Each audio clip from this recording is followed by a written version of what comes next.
Actualidad nacional, pensamiento independiente.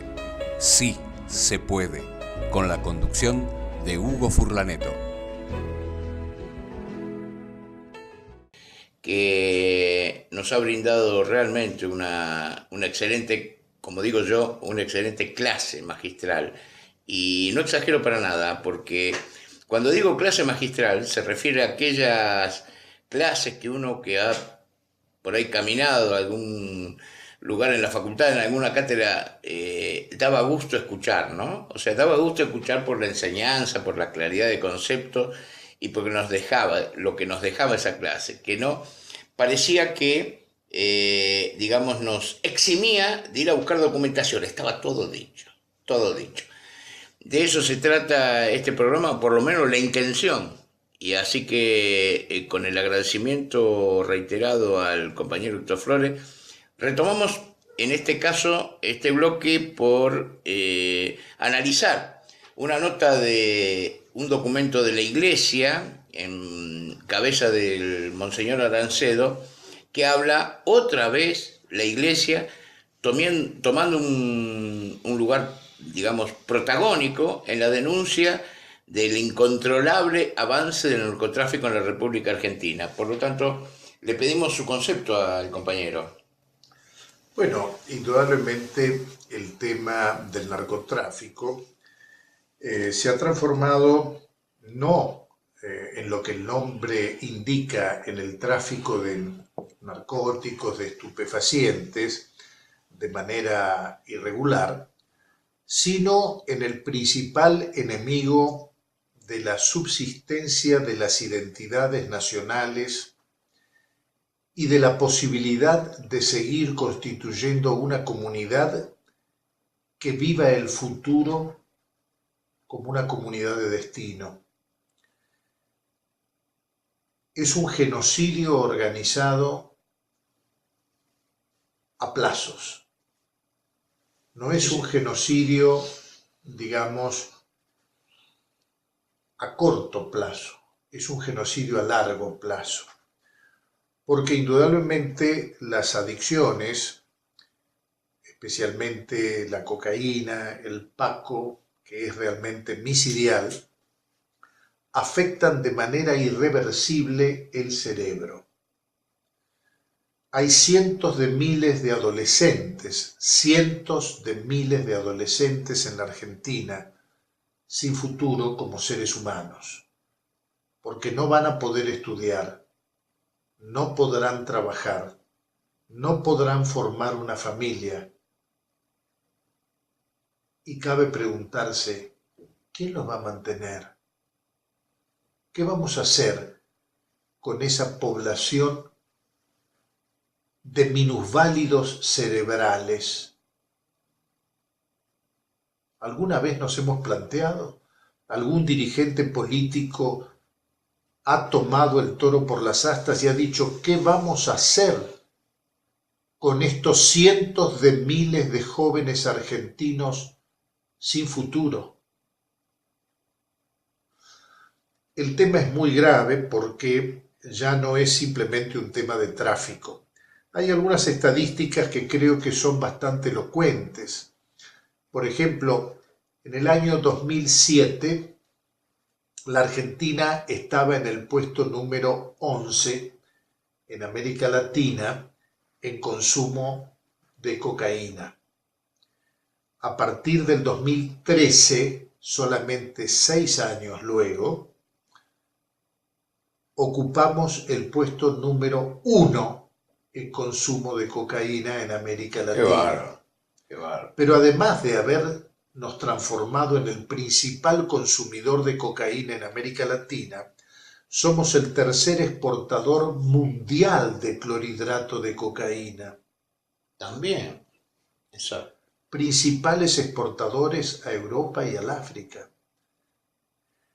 A ver, antes se hablaba de la Argentina como país de tránsito. Perdón, Aníbal Fernández dijo que éramos de tránsito. Sí, claro, Aníbal Fernández dijo también que la inseguridad era una sensación. Claro. Indudablemente este señor tiene una manera muy particular de comprender la realidad. Posiblemente por eso lo sacaron en el baúl de un coche cuando descubrieron 1 kilo de cocaína en su local político siendo intendente de Quilmes en el año 1994, por lo que hace suponer una larga relación con este tipo de actividad. Lo cierto es que en México, en Colombia, en Brasil, han tenido que usar el único instrumento capaz de poder hacer frente al narcotráfico y al crimen organizado, que son las Fuerzas Armadas, unificando las inteligencias. Yo realmente creo que es casi como un chiste de mal gusto cuando algún dirigente político dice que va a combatir el narcotráfico con cámaras de televisión y policía municipal. A ver, esto realmente puede ser un negocito interesante, la compra de cámaras de televisión para algún intendente. Puede ser algún negocito poder nombrar empleados públicos disfrazados de uniforme, como lo hace el gobierno de la provincia de Buenos Aires, ¿no es cierto? Sin ninguna capacitación, sin ninguna vocación. Total. Sin ninguna vocación. Y con más víctimas que antes del delito. Pero por supuesto, por supuesto. A ver, no es la cantidad de policía, sino la posibilidad que las Fuerzas Armadas tomen bajo su responsabilidad la lucha contra el narcotráfico y el desmantelamiento del narcoestado. Gran parte de las fuerzas de seguridad, del Poder Judicial, de los partidos políticos, de grandes empresas, están vinculadas a este negocio que mueve, para que nos demos también una idea de lo que mueve en términos económicos. Estamos hablando de un rédito anual de más de 900.000 millones de dólares anuales. Mierda. A ver, 3 veces el Producto Bruto Argentino mueve anualmente el narcotráfico.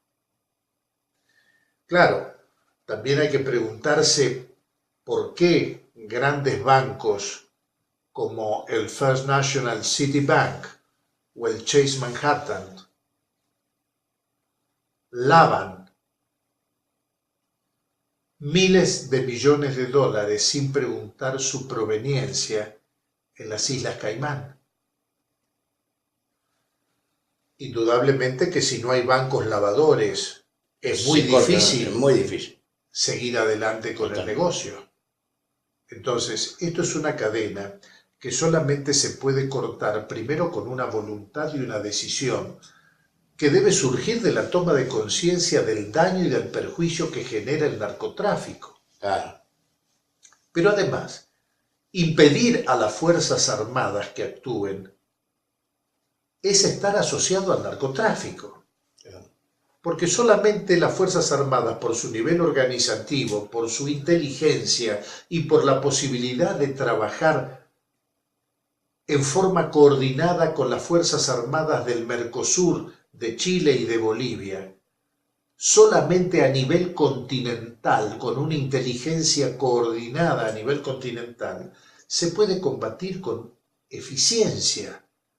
A ver, hablar de que con policía municipal o con cámaras de televisión, a ver, es una tomadura de pelo. Sí. Es como decirle a un enfermo terminal de cáncer, tomate un par de aspirinas por día. Sí. Tal vez no le haga mal, pero no resuelve nada.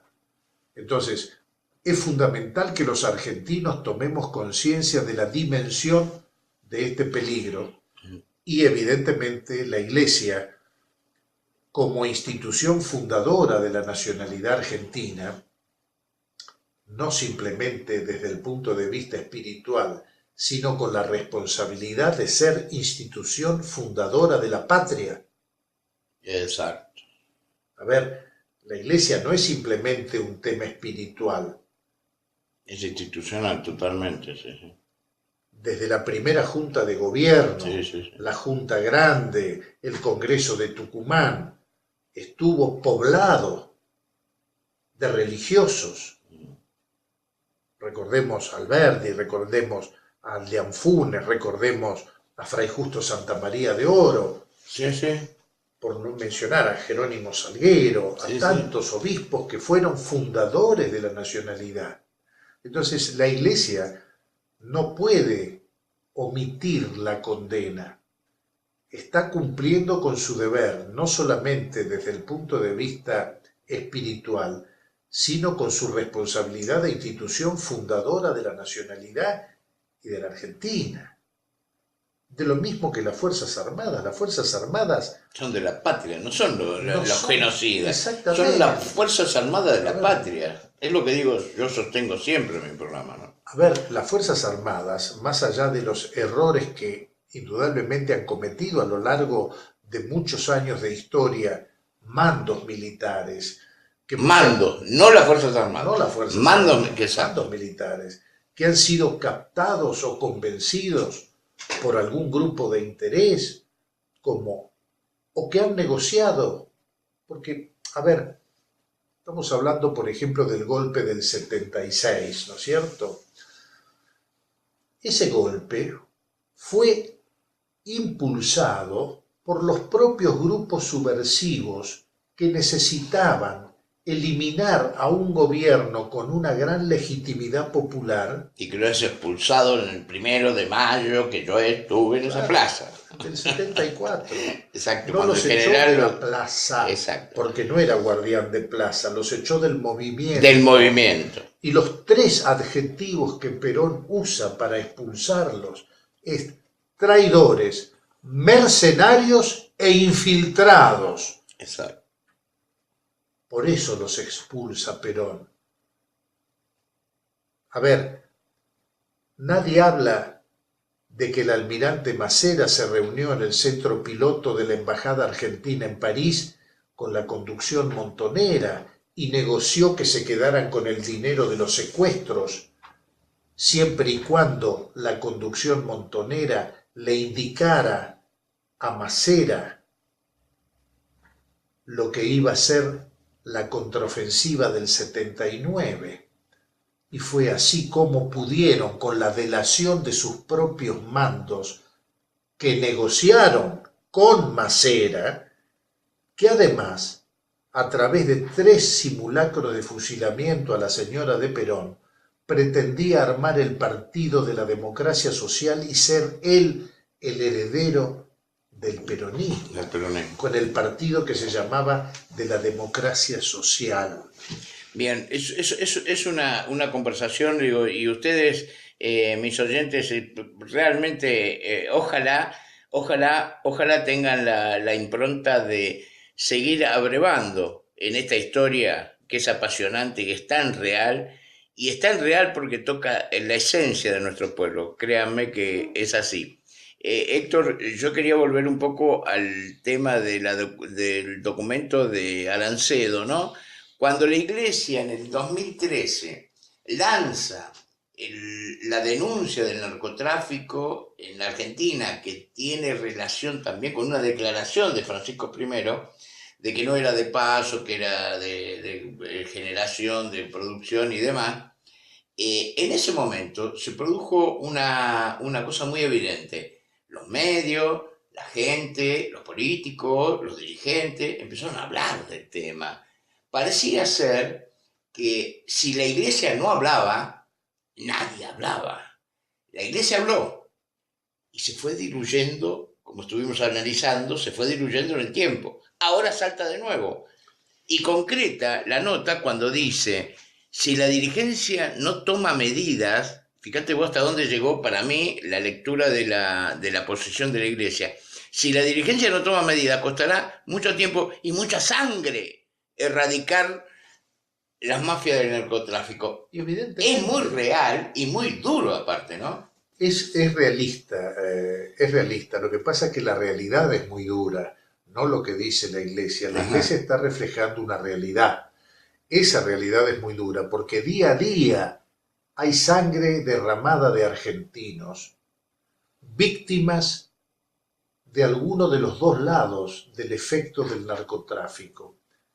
Víctimas porque una vez que son adictos, se los transforma en delincuentes justamente a partir de sus adicciones.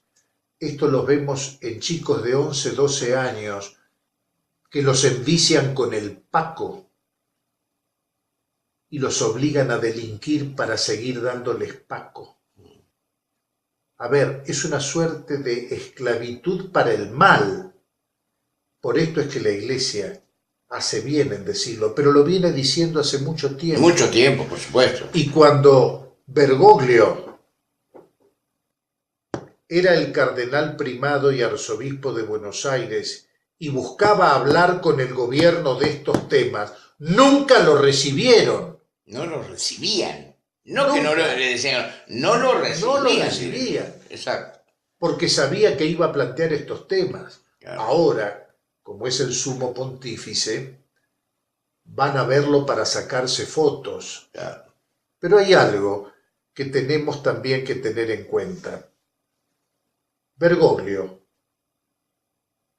no ha venido ni vendrá a la Argentina hasta que no esté más este gobierno. Ha estado en Brasil, va a estar en Bolivia, va a estar en Uruguay, en Paraguay, pero no pisará la Argentina hasta que no haya otro gobierno. Creo que esto en lenguaje diplomático quiere decir mucho. Muchísimo. Y otra de las cosas es una lectura que hice yo, personal, de aquel mensaje que tomaron, digamos, cuenta algunos medios para hacer una crítica, en el sentido de que Francisco dice, protejan a Cristina para que llegue al 2015 a fines de su mandato. Yo creo que lo dice porque en la ruptura de este gobierno para que no llegue al mandato costaría sangre, y mucha sangre, por un lado o por el otro, porque yo creo en el autogolpe. Por lo tanto, siempre termina en sangre. Me parece muy claro el mensaje de Francisco. Héctor, finalizamos este bloque y vamos a una pausa y seguimos, ¿sí? ¿Cómo no? ¿Listo? Actualidad nacional. Pensamiento independiente. Sí se puede.